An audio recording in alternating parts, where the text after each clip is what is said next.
Ancora un buongiorno a tutti voi da Telefriuli. C'è un'importante operazione della Guardia di Finanza di Pordenone nell'ambito di una indagine coordinata dalla Procura che ha riguardato la Alpi Aviation di San Quirino, azienda produttrice di armamenti militari. È emerso che acquista da società cinesi con una presunta violazione della normativa Golden Power. 6 denunciati.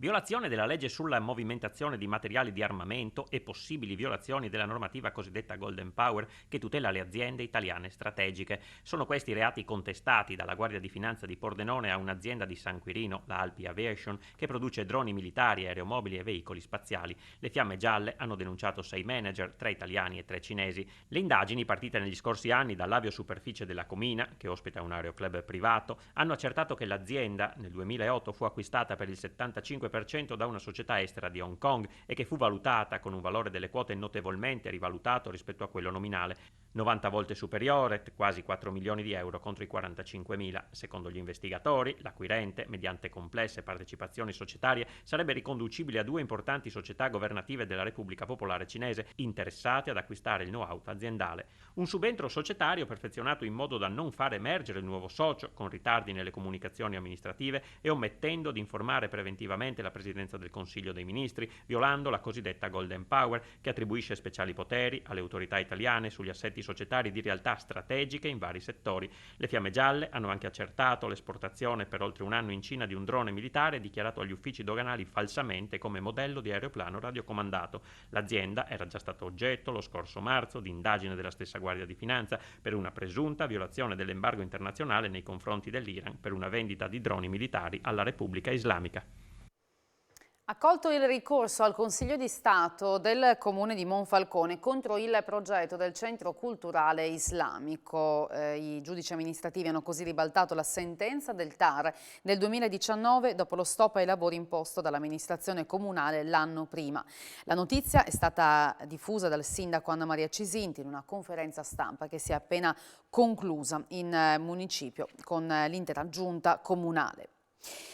Tamponi a metà prezzo per i lavoratori per accedere alle mense aziendali. Questo è il frutto dell'accordo che è stato siglato tra Confindustria Udine e le sigle sindacali. Le aziende in sostanza si impegneranno a pagare metà del costo del test per permettere quindi anche a chi non abbia fatto il vaccino, ossia in attesa del Green Pass, di poter accedere ai servizi mensa. Le aziende pagheranno metà del prezzo dei tamponi dei propri lavoratori. Confindustria Udine ha firmato ieri sera un accordo con le sigle sindacali per favorire l'accesso alle mense, in cui ora è obbligatorio avere il Green Pass. Per evitare che i lavoratori siano costretti ad uscire dalla sede lavorativa, l'ente Confindustriale ha deciso di favorire l'ottenimento della certificazione verde per tutti, anche per chi non abbia ancora effettuato la vaccinazione o chi sia in attesa del passaggio di 15 giorni dalla prima dose. La firma è arrivata nel corso del tavolo tecnico allestito da Confindustria insieme alle rappresentanze sindacali e il servizio prevenzione della Direzione Generale Salute. Le parti, si legge in una nota di Palazzo Torriani, hanno condiviso un percorso virtuoso di contrasto alla pandemia mediante redazione di un protocollo di sicurezza aziendale che ha garantito il non diffondersi del virus all'interno delle realtà produttive. Frutto di questo tavolo tecnico è stata anche la creazione dell'hub vaccinale dello Stadio Friuli, in cui i lavoratori delle aziende consorziate a Confindustria hanno potuto ricevere le dosi di vaccino. E sull'accordo raggiunto ieri sera ascoltiamo la Presidente di Confindustria Udine, Anna Mareschi Danieli. Abbiamo deciso insieme ai sindacati di concedere ai non vaccinati una riduzione del prezzo del tampone ogni 48 ore, probabilmente sarà al 50%, non al 100% perché sarebbe un disincentivo alla vaccinazione, non farla totalmente a carico dei lavoratori perché ci sono varie motivazioni per le quali una persona può non essere vaccinata e perché in ogni caso hanno diritto a un pasto caldo e a un luogo idoneo per consumarlo. In questo modo 50% del costo del tampone ogni 48 ore dal 1° al 30 di settembre daremo modo a tutti quelli che sono indecisi di procedere rapidamente alla prenotazione e di passare il più velocemente possibile i 14 giorni che passano fra la prima dose e l'emissione del Green Pass. Quello che noi auspichiamo è un obbligo vaccinale, visto che non parliamo più di vaccino sperimentale. L'Università di Udine scende in campo per garantire il Green Pass agli studenti e per il 9 settembre sarà organizzata una giornata speciale di vaccinazioni proprio in Ateneo. Noi cerchiamo insomma, di favorire, tanto più di spingere, ma di favorire la vaccinazione dei ragazzi, degli studenti e degli eventuali ritardatari, diciamo così, con delle azioni dedicate. Ci sono già, come è stato già diffuso, insomma, delle date anche dedicate al personale universitario, agli studenti, da parte dell'azienda sanitaria.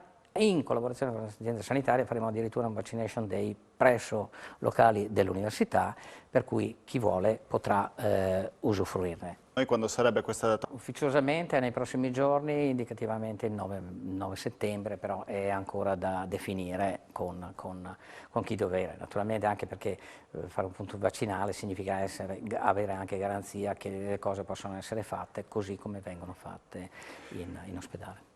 Didattica online. C'è ancora oppure tutto in presenza? Non c'è la possibilità, noi questo lo decideremo nei prossimi giorni, ma insomma l'orientamento è questo, non ci sarà, non dovrebbe esserci la possibilità di collegamento diretto alle lezioni. Parliamo ancora di Green Pass e Università di Udine perché David D'Agostini, professore dell'Ateneo Friulano, ha deciso di dimettersi dopo l'entrata in vigore dell'obbligatorietà del Green Pass per il personale universitario e ha affidato a LinkedIn il suo addio al mondo accademico. Sento che è giunto il momento di scegliere. Si apre così il lungo post, quasi un confessionale, di David D'Agostini, avvocato, da anni insegnante e collaboratore dell'Università di Udine, che ha deciso di interrompere il rapporto con l'Ateneo. La sua decisione arriva dopo l'entrata in vigore dell'obbligatorietà del Green Pass per chiunque frequenti il mondo universitario. Personalmente non riesco a cogliere né la finalità della norma né la logica scientifica sottesa, se non quelle coercitive e discriminatorie che pensavo sepolte nel nostro passato. E poi prosegue: arriverà, spero presto, il giorno in cui sapremo riconoscere e superare le barriere create dalla paura e comprendere che il vero e il buono sono la linfa della vita. D'Agostini, che all'università si occupava del corso di informatica e diritto, inserito nel corso di laurea di informatica magistrale, chiude il lungo post con un pensiero per gli studenti, dedicandogli la poesia Invictus dell'inglese William Ernest Henley.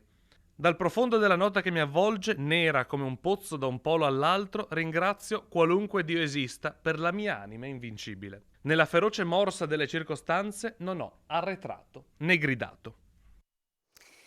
Il futuro delle principali località balneari è al centro del G20 delle spiagge che si sta svolgendo a Jesolo e che vede protagoniste anche le nostre Lignano e Grado.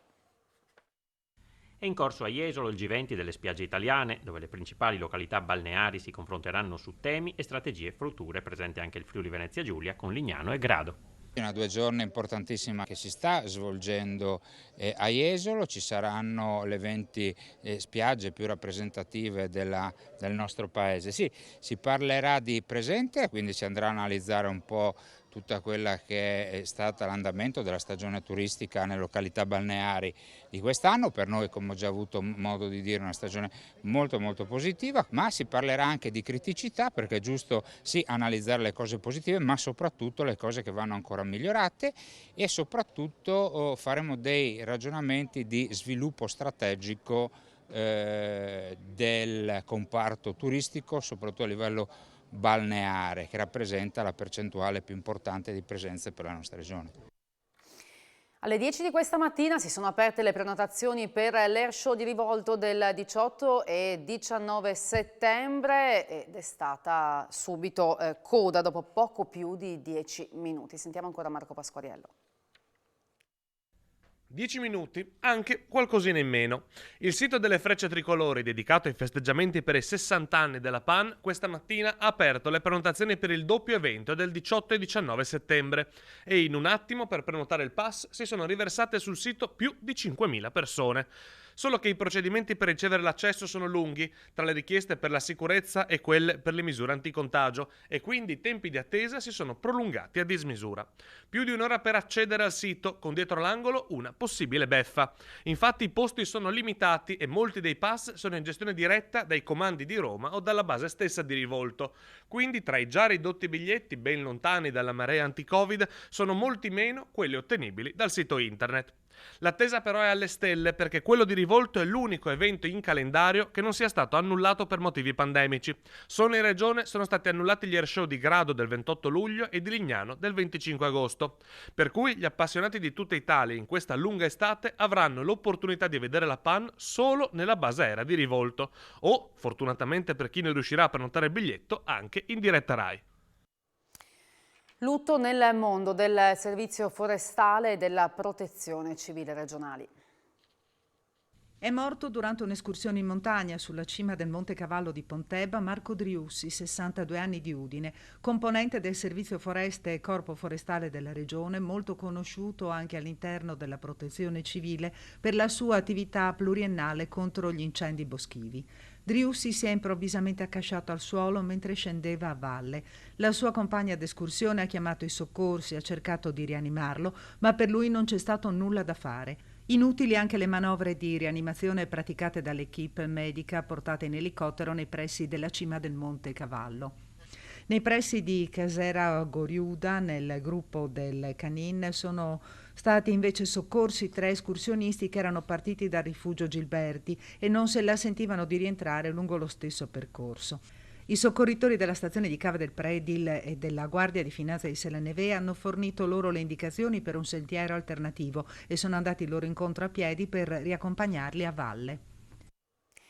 C'è stato un principio di incendio a Trieste alle 3 della scorsa notte in via Capodistria in un salone di parrucchiere a causa del malfunzionamento di un macchinario. Il fumo ha invaso parte di alcuni appartamenti ai piani superiori. I pompieri hanno verificato l'eventuale presenza di monossido di carbonio che poi non è stata rilevata. E chiudiamo con lo sport, in particolare con il calcio dilettanti, perché ora è ufficiale, la Manzanese non parteciperà alla prossima Serie D. Dopo la fantastica stagione dello scorso anno con il terzo posto da matricola, la Manzanese rinuncia alla D. Da ieri sera il mormorio che aveva sconvolto l'estate del calcio dilettanti friulano si è trasformato in realtà. Dopo lunghi incontri la società ha preso la decisione di autoretrocedersi o almeno di provarci. L'iscrizione alla D era già stata effettuata, poi il pensiero su un ridimensionamento che si insinua e si trasforma in realtà. Nella caduta si dice che l'importante sia l'atterraggio ed è quello a cui il direttivo di Fabbro ha pensato. Nel comunicato la Manzanese annuncia di aver avviato le procedure per l'iscrizione al campionato di eccellenza per la prossima stagione sportiva. La decisione, dicono gli Orange, è stata particolarmente sofferta, ma alla luce degli scenari generali degli ultimi tempi la società ritiene di aver operato la scelta più idonea al mantenimento dell'importante realtà sportiva e sociale che ad oggi conta più di 250 tesserati. Tale decisione è stata presa anche se non soprattutto per garantire continuità a tutto il settore giovanile, continua la nota, e per preservare l'attività svolta in favore di tutti i ragazzi che rappresentano il nostro futuro. Facciamo un passo indietro oggi, si chiude il comunicato, per continuare nella direzione giusta domani. Ora toccherà alla FIGC regionale decidere per un'eccellenza già molto affollata e divisa in 2 gironi. Per gli approfondimenti delle principali notizie di giornata vi lascio da voi la linea. Grazie per averci seguito. Buon pomeriggio.